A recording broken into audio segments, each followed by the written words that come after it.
చండీ హోమం 6:30 ప్రారంభించి 9:30 ముగిద్దాం అనుకున్నాము. ఏదో కాలాంతరాల వల్ల మా చేతిలో లేని కారణాల వల్ల లేట్ అయింది. అందుకే ఇప్పుడు వారు కూడా మైక్ ఇస్తూ అదే కాలాతీతం అవుతున్నారు. నాకు తోచిన 2-3 విషయాలు తెలియజేస్తాను. చండీ అనే అవతారం అమ్మవారి అవతారం.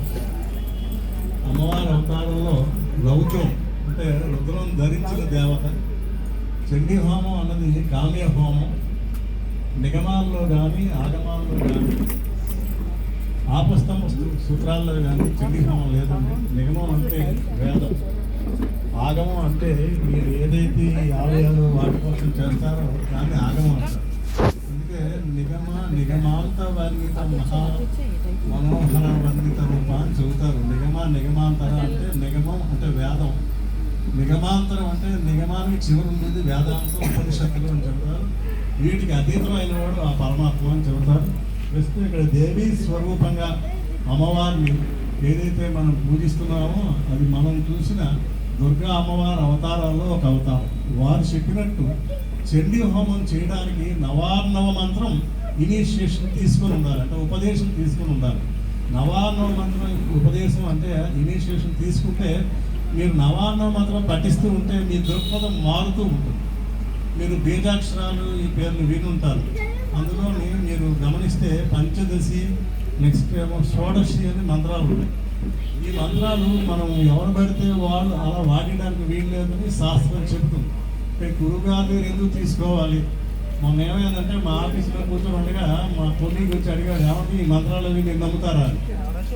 మంత్రానికి అంత శక్తి ఉంటుందా అంటే అప్పుడు చెప్పాను, ఇప్పుడు మన దగ్గర పనిచేసే వాళ్ళు ఉంటారు కదండి, ఆ ఇన్ఛార్జ్ చెప్తే వింటారు కానీ నేను చెప్తే బయట వాళ్ళు చెప్తే విన్నారు కదా.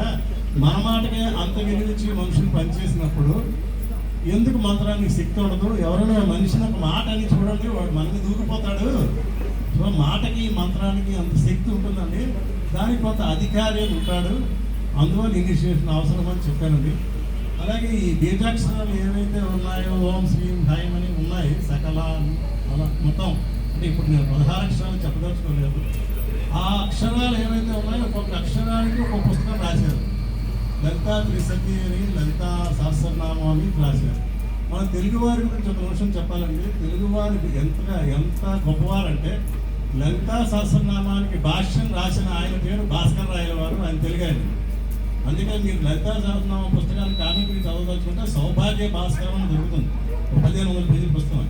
అలాగే సౌందర్యలహరి కామెంటరీ రాసిన ఆయన పేరు లక్ష్మీధరుడు అండి, వల్లా లక్ష్మీధరుడు, ఆయన కృష్ణా డిస్ట్రిక్ట్.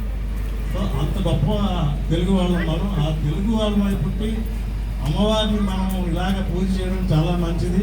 అమ్మవారు వాళ్ళు ఇప్పుడు ఇందాక మంత్రాలు చదువుతూ యంత్ర రూపంలోని మంత్ర రూపంలోనే ఉంటుందని చెప్పారండి. యంత్ర రూపంలో ఉండమంటే మన శరీరమే ఒక యంత్రం. ఈ శరీరం అనే యంత్రాన్ని, విశ్వం అనే యంత్రాన్ని ఆడించి ఆవిడ తాలూకా హోమం మనం చేసుకుంటున్నాం. కాబట్టి మనలో ఉన్న అరిషడ్ వర్గాలను జయించాలన్నా, ఈ సృష్టిలో ఉన్న ఈ విషయాలను జయించాలన్నా ఈ హోమం చాలా మంచిదండి. బీజాక్షరాలు ఏవైతే ఉన్నాయో అవి మనకి నిరంతరం కనిపిస్తూ ఉంటాయి. ఒక చిన్న విషయం చెప్పాలి.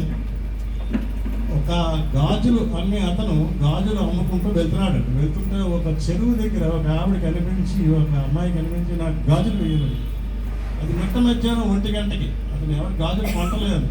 గాజులన్నీ వేయించుకుంది ఆవిడ, శుభ్రంగానే వేయించుకొని డబ్బులు ఇమ్మన్నాడు. ఇమ్మంటే డబ్బులు లేవు.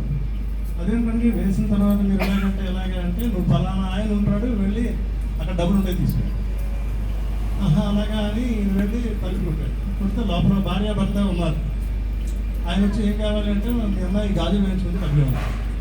మాకెవరు అమ్మాయిలు లేరండి, గాజులు వేయించుకోవడం అనే సమస్య లేదు. నీ దగ్గర డబ్బులు కూడా ఉన్నాయి. నిజం చెప్పాలంటే నేను చాలా పేదవాడు అన్నమాట, డబ్బులు లేవు ఈ దగ్గర. అప్పుడు చెప్పినట్టు మాట, లోపల మీరు పూజ చేస్తారు కదా, పూజా మండపంలో వచ్చిన డబ్బాలాడు ఉంటుంది, ఆ డబ్బాలో రూపాయి పట్టుకొచ్చలేక ఉన్నాడు. ఎవరు చెప్పారంటే మీ అమ్మాయి చెప్పిందండి. అంటే పట్టుకొస్తే ఆ వెండి కాసు పట్టుకొచ్చి ఇచ్చాడు.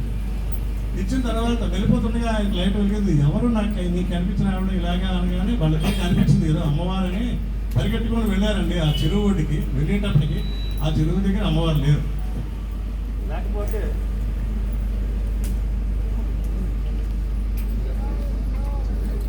నడిచేటప్పటికల్లా వెంటనే ఏమైందంటే అమ్మవారు వచ్చినట్టుగా ఇప్పుడు లైట్ వచ్చినట్టుగా వాళ్ళ జీవితాల్లోనే వెళ్ళి ప్రవేశించి లోపలికి రెండు చేతులు వచ్చి వీళ్ళిద్దరిని తీసుకున్నారండి చెరువులోకి.